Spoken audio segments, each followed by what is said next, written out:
চীনে চিকিৎসার জন্য আগ্রহী বাংলাদেশি রোগীদের জন্য ভিসা প্রক্রিয়া সহজ করতে গ্রিন চ্যানেল নামের একটি ভিসা প্রক্রিয়া চালু হয়েছে।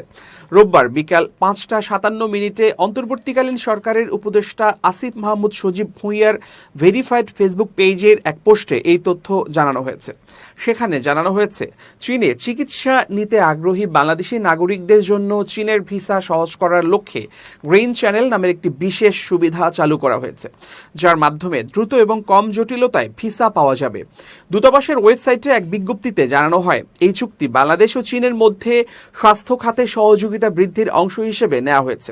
এছাড়া ঢাকায় চীনা ভিসা সেন্টারে চিকিৎসা ভিসার জন্য একটি বিশেষ কাউন্টার চালু করা হয়েছে, যেখানে আবেদনকারীরা কোনো ধরনের দীর্ঘ লাইনে না দাঁড়িয়েই আবেদন জমা দিতে পারবেন।